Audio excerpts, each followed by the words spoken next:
Assalamualaikum sahabat bonsai dimanapun kalian berada. Senang berjumpa kembali dengan sahabat-sahabat yang ada di Indonesia ataupun di negara yang lain.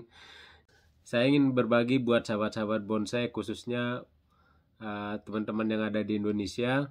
Jadi untuk berbonsai di negara Swedia ataupun di negara-negara Eropa itu tidak mudah ya bagi seorang warga negara Indonesia ataupun luar dari negara mereka yang ingin berbonsai. Kenapa saya bilang begitu? Karena di sini aturannya sangat ketat sekali, terutama untuk mencari bahan-bahan bonsai itu kita membutuhkan surat izin dari pemilik. Jadi surat izin itu kita tidak cukup dengan lisan, jadi kita harus mengirimkan sebuah email ya ke mereka, ataupun kita mencoba untuk mencari nomor telepon dari mereka dan kita bisa menelpon. Ketika kita sudah menemukan alamat email ataupun nomor telepon, kita coba mengontak mereka dan kita harus menjelaskan tujuan kita apa dan juga apa saja yang akan kita lakukan di lokasi mereka agar kita tidak mempunyai masalah di kemudian hari. Sebelumnya kita harus memberitahukan bahwa kemungkinan saya akan mencoba untuk mencari pohon-pohon yang kecil untuk dijadikan tanaman hias ataupun sejenisnya kalau mereka tidak mengenal namanya bonsai. Nah, itu cara kita untuk memberikan informasi dan diameter ukuran yang akan kita gali di pohon tersebut kita harus memberitahukan agar dia tidak kaget nanti ukuran pohon yang kita ambil misalnya sampai 20 meter atau 30 meter kan jadinya susah. Jadi kita harus jelas-jelas untuk memberikan informasi kepada yang punya tanah. Nah, jadi intinya kita di negara Swedia ini harus kita betul-betul teliti ya ketika kita mendapatkan izin dari pemilik tanah, harus kita betul-betul respect sama mereka ataupun hormat kepada mereka ya. Nah, ketika kita sudah mulai berburu di tanahnya mereka, di sana kita menginformasikan berapa pohon yang bisa kita ambil dan jenis pohon apa saja yang ada di tanahnya itu kita bisa menginformasikan dia bahwa ini pohon ini yang saya suka, boleh saya ambil. Seperti itulah istilahnya cara kita untuk memberikan dia informasi agar meyakinkan yang punya tanah tidak was-was ketika kita masuk di lokasinya. Nah, itu yang pertama. Jadi yang kedua, ketika kita masuk ke lokasi dia, itu pun kita harus berhati-hati. Kenapa? Ada pohon yang memang harus dilindungi dan juga ada pohon yang memang semestinya bisa kita rusak gitu. Jadinya kita harus betul-betul menghormati yang punya tanah. Bukan sembarangan kita main loncat sini ataupun loncat sana ke tanahnya orang, karena kita tidak tahu mungkin pohon yang mereka tanam itu sudah sampai 100 atau 200-an tahun ya. Jadi itulah yang paling perlu untuk kita gali informasi dari beliau ataupun dari tuan tanah. Itu adalah salah satu cara yang saya tempuh selama ini untuk menjadi penghobi bonsai di negara Swedia. Dalam pengalaman saya beberapa kali untuk berburu bahan bonsai itu, saya tidak langsung begitu saya lihat pohon langsung saya ambil, begitu saya lihat pohon langsung saya ambil. Dimana di lokasi pertama ya yang saya temukan itu hampir semua pohon-pohon itu bagus. Namanya kita istilahnya demam dengan istilahnya kita kaget karena kita kaget melihat pohon-pohon yang kerdil di lokasi tersebut. Itu yang sering saya lakukan. Jadi di video saya pertama itu kalian bisa lihat di sana ada video yang pertama kali saya mendapatkan izin sama yang punya tanah. Di sana saya menemukan pohon yang sangat bagus dan potensial sekali untuk dijadikan bahan-bahan bonsai. Kenapa? Dalam hidup saya tidak pernah melihat pohon yang kerdil-kerdil seperti itu di dalam hutan. Dan kalau saya bisa hitung mungkin lebih dari 200 sampai 300 pohon yang bisa kita ambil di sana ya. Kita kaget karena kita kaget melihat pohon-pohon yang kerdil di lokasi tersebut. Jadi saya tidak langsung mengambil yang ini, bukan. Saya keliling dulu melihat pohon-pohon yang mana yang menurut saya bisa saya bawa pulang dan tidak terlalu besar. Karena kalau kita mengambil pohon yang begitu besar, kan kita juga berburu dengan menggunakan mobil. Jadi pohon itu tidak bisa masuk jadinya di dalam mobil kita. Kita mengambil pohon yang sedang, yang seukuran bisa kita bawa dan tidak begitu besar. Keseluruhan dari pohon tersebut memang sangat luar biasa, tidak bisa kita ungkapkan ya. Jadi intinya seperti itu. Dan juga tantangan yang ada di Swedia ini, tantangan di Swedia ini kalau kita menjadi penghobi bonsai itu, kalau kita berburu jangan kita mengambil pohon yang besar dan potongannya seperti ini nih sahabat nih. Nih sampai potongan segini atau segini. Karena proses untuk pertumbuhan di negara Swedia ini sangat lama sekali. Tidak seperti di Indonesia, kita punyai matahari 1 tahun penuh. Jadi di negara Swedia ini mereka mempunyai 4 musim ya. Pertama musim gugur, terus musim dingin, terus musim semi, sama musim panas. Jadi itu yang perhambat laju percepatan untuk pertumbuhan pohon-pohon yang ada di negara Swedia ini. Jadi ketika saya berburu itu saya harus betul-betul teliti melihat pohon yang sekiranya tidak memakan waktu begitu lama untuk sekiranya pohon tersebut tidak memakan waktu begitu lama untuk dijadikan bahan bonsai. Seperti contohnya ini nih. Jadi pemotongannya tidak begitu besar. Nah, seperti ini nih. Ini kecil sekali, jadi bisa kita ambil dari sini nih. Ini kita buang. Nah, ini yang kita ambil. Nah, seperti itulah. Karena apa? Karena pertumbuhan untuk cabang ataupun ranting baru di sini ini membutuhkan beberapa puluh tahun ya. Jadi begitulah. Nah, tantangannya di negara Swedia kalau kita berburu bahan bonsai, tidak seperti di negara kita di Indonesia, kita bisa program. Dan walaupun potongannya sebesar ini, itu cepat sekali tumbuh dikarenakan mataharinya sangat bagus sekali di negara kita. Terus juga tantangannya yang sangat berat di sini nih sahabat, ketika datang musim dingin itu semua pohon yang seperti ini, beech ini terlihat mati nih sahabat, tapi masih hidup. Kenapa? Karena energi dari pohon ini sudah mulai tersimpan ketika sudah mulai musim gugur, yaitu bulan Oktober ya. Oktober November itu sudah mulai musim gugur. Jadi energi dari pohon ini sudah tersimpan. Walaupun kita potong akar, ranting ataupun apanya, tidak berpengaruh dan tidak akan mati. Karena apa? Pertumbuhannya sudah tidak bisa lagi.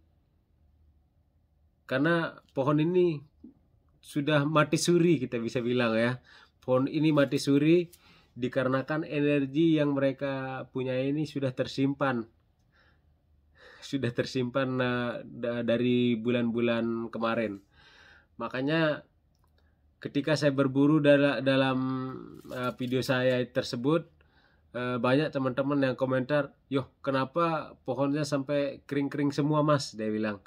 Jadi intinya pohon itu sudah menyimpan energi, dan ini kenapa tidak berjatuhan, karena pohon jenis ini dia kalau kita tidak potong tidak bisa jatuh, ataupun terkena hujan angin baru bisa jatuh ya. Itulah tantangannya.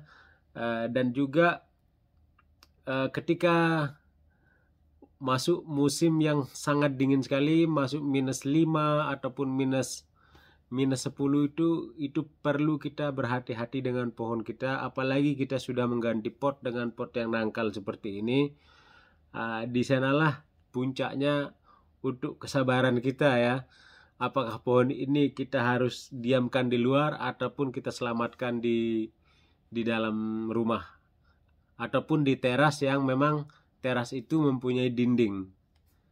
Jadi ada di video saya, nanti saya perlihatkan ketika saya memindahkan pohon saya yang di luar dimasukkan ke dalam, dan itu pun bukan separuhnya ya, seperempat dari pohon-pohon yang ada di luar itu saya masukkan, karena lokasi tempat saya menaruh itu sempit sekali. Jadi itulah kendalanya kenapa pohon ini sangat rentan sekali ya ketika musim dingin yang begitu ekstrim. Nah, di sanalah puncak stresnya pohon ini. Walaupun energi yang mereka punyai sudah tersimpan, namun ketika sudah masuk terlalu dingin sekali itu bisa menyebabkan kematian bagi pohon tersebut. Nah, jadi butuh kesabaran dan butuh kesigapan untuk menghadapi musim winter ya. Dan juga tantangannya untuk kita berbonsai di negara Swedia ini yaitu untuk mencari bahan. Ketika musim dingin kita sama sekali tidak bisa mencari bahan. Mungkin kita bisa melihat tapi kita tidak bisa mendongkel. Saya beberapa kali saya ke hutan ataupun ke lokasi yang memang betul-betul ingin saya tuju, di mana pohon-pohon tersebut sangat bagus. Kita mau menggali pun berpikir 10 kali. Kenapa? Karena tanahnya beku seperti es balok itu sahabat. Susah sekali kalau kita gali itu. Karena keras seperti batu ya, namanya frozen. Sudah beku. Jadi ya kita biarkan, paling kita melakukan cuman pengadingan ataupun perapihan di alam langsung. Nanti ketika sudah mulai masuk musim semi, nah di sanalah kita harus bersiap-siap untuk mendongkel pohon tersebut. Begitulah cara-cara saya sebelumnya. Seperti pohon ini saya dongkel kurang lebih sekitar 6 bulan yang lalu ya. Dari saya dapatkan itu 6 bulan yang lalu ketika tanahnya masih empuk ya, itu waktu musim gugur. Jadi pohon ini lumayan, nanti bisa dilihat di video saya. Waktu itu kurang lebih sekitar ya mungkin sekitar 3 bulan atau 4 bulan ya sahabat ya. Kalau tidak salah bulan Oktober ya saya dongkel pohon ini. Nah, di sana saya tulis berburu di 2 lokasi ya di video saya, itu bisa lihat, itu bahan-bahan bagus-bagus sekali saya dapatkan. Nah, sangat lucu sekali memang kalau kita berburu di negara Swedia ini, mulai dari harga bahan. Walaupun bahannya nih, contohnya seperti ini nih sahabat, ini bisa kita jual 600 sampai 700 ini. Tapi saya nih mau jadikan mame pohon ini. Ada saya siapkan untuk saya jual nanti. Itu pun pohon yang saya beli dari toko bunga kan untuk saya jual nanti. Itu pun pohon yang saya beli dari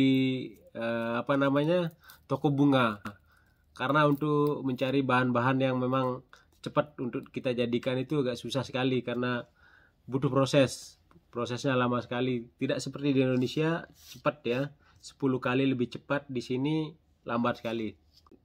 Begitulah sekilas pengalaman saya ketika saya mulai berburu bahan bonsai ataupun mendapatkan bahan-bahan bonsai. Jadi mudah-mudahan video ini bermanfaat buat sahabat-sahabat. Jangan lupa untuk di support channel ini dengan cara like dan subscribe ataupun di share ke teman-teman yang belum lihat. Karena di video-video saya sebelumnya itu sangat banyak video-video perburuan yang sangat bagus dan pohon-pohon yang sangat luar biasa yang saya temukan. Namun itu pun belum saya sempat mengambil semuanya ya, karena banyak sekali. Saya hanya ingin mencoba untuk menghidupkan pohon tersebut. Terus media apa saja yang harus saya gunakan. Nah, itu intinya saya, karena saya ini adalah pemula di negara Swedia. saya mulai untuk berburu bahan bonsai ini kurang lebih sekitar 1 tahun. 1,5 tahun ya, mulai awal-awal Juni ya, Juni tahun yang lalu. Dimana waktu itu saya baru berangkat ke negara Swedia, dan di negara Indonesia saya juga mempunyai lumayan cukup banyak bahan-bahan bonsai, mulai dari sentigi karang, sentigi pasir, terus juga saya mempunyai asam sarap, ada juga istilahnya ivri ataupun jenis-jenis yang lain. Jadi saya merasa terpanggil untuk ikut di asosiasi bonsai di negara Swedia ini, dikarenakan saya dari beberapa tahun yang lalu saya sudah pernah melihat pohon-pohon yang sangat-sangat bagus di alam. Adalah pemula di negara Swedia. Nah, dari itulah saya ingin belajar cara atau teknik penanaman pohon yang jenis ini seperti apa dan jenis ini seperti apa. Nanti kalau sudah semua pohon ini selamat dengan media-media yang saya pakai ini, nah saya akan mencoba untuk mengambil pohon-pohon yang pernah saya lihat di alam.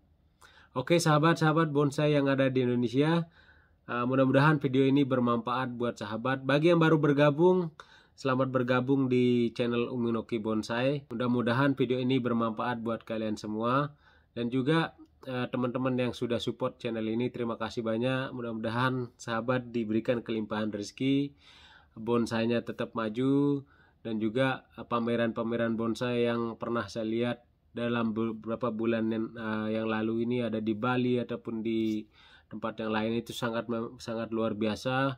Kemajuan bonsai yang ada di Indonesia sangat jauh lebih berbeda dari negara-negara Eropa, tidak kalah dengan negara-negara yang lain menurut saya, apalagi di negara Swedia ini. Namun tetap saya menjunjung tinggi namanya seni bonsai, tetap saya menghormati walaupun jenis pohon yang mereka punya ataupun karakter dari pembentukan yang mereka lakukan di sini berbeda. Yang namanya seni adalah seni. Oke sahabatku yang ada di Indonesia, salam satu hobi dari negara Swedia, dan sampai ketemu di video saya selanjutnya.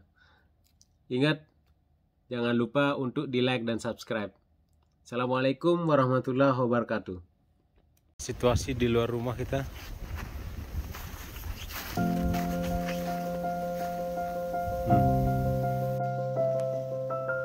Pohon kita selamatkan dari cuaca ekstrim di negara Swedia, yang mana beberapa hari ke depan akan menuju minus 14 sampai 18. Jadi pohon ini segera mungkin saya selamatkan masuk ke ini teras rumah, namun teras rumah yang mempunyai dinding ya, yang tidak ditembus dengan hawa dingin.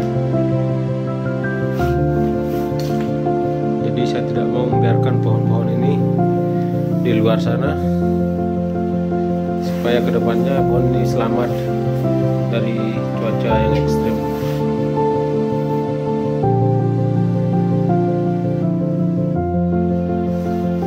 Dan masih banyak juga ada di luar sana, namun tidak ada tempat menaruh. Namun saya yakin pohon-pohon yang di luar itu bisa bertahan dari badai winter ini. Oke, sekian dulu informasi dari ya, beginilah kira-kira kalau kita mempunyai hobi bonsai di negara Swedia, harus kita betul-betul sigap ketika ada musim dingin seperti ini. Kira-kira di negara Swedia ataupun di negara Eropa lainnya, ketika kita berbonsai, kebanyakan bonsai kita harus taruh di dalam teras rumah ya, dikarenakan kita tidak tahu minus bisa saja mencapai minus 20 sampai 25. Jadi pohon ini ya beberapa saja ya saya selamatkan ini dari hawa dingin ataupun minus yang akan datang di beberapa hari kemudian. Ini di tahun 2021 bulan Desember tanggal 21. Ini pohon yang saya pernah melakukan demonstrasi untuk pengawatan. Ini juga, dan beberapa dari pohon ini belum sama sekali disentuh ya. Nah, ini sempat nih juga, dan yang lainnya di sini nih. Oke, mudah-mudahan bermanfaat.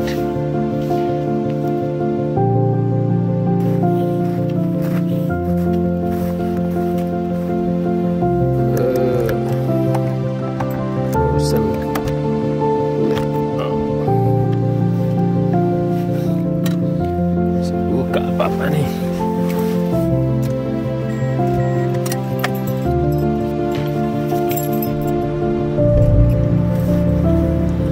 Angetin pul. Biar meleleh.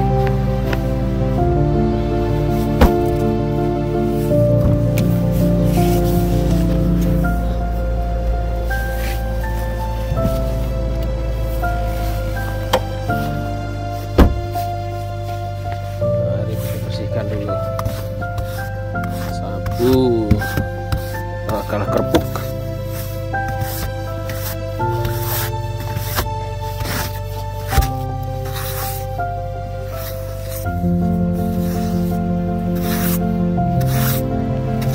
Dari es ke apa di atas.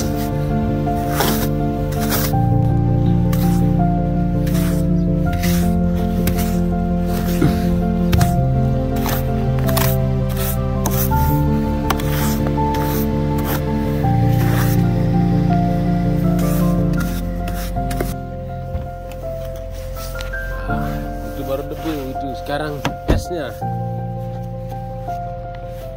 Tadi debu salju, sekarang esnya. Nah, ini nih.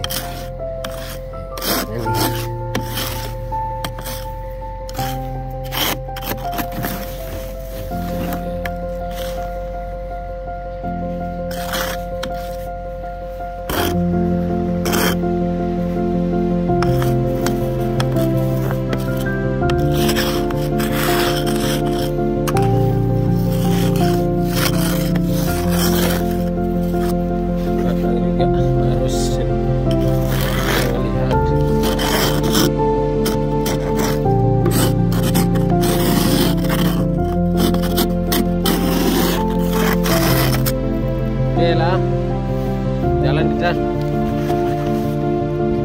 Dingin. Licin nih, bisa dilihat nih, licin sekali nih. Ini aspalnya masih sedikit terkena, dan ini yang sudah terkena salju dan dapat encer langsung ke minus.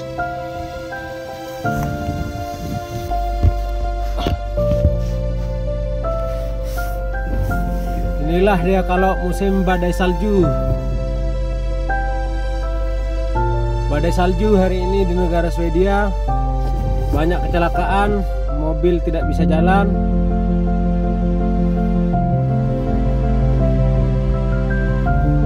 Dan semua sudah ganti ban. Seperti mobil yang di depan ini tidak bisa jalan sama sekali, dikarenakan sangat licin sekali.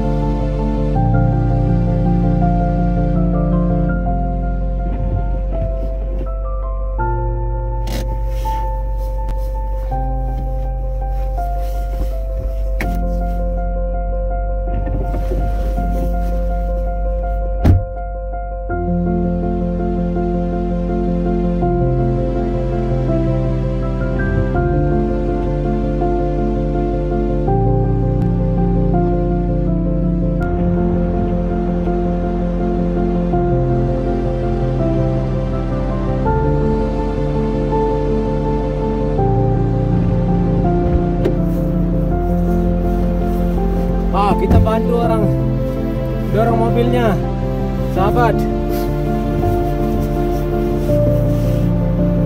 Jadi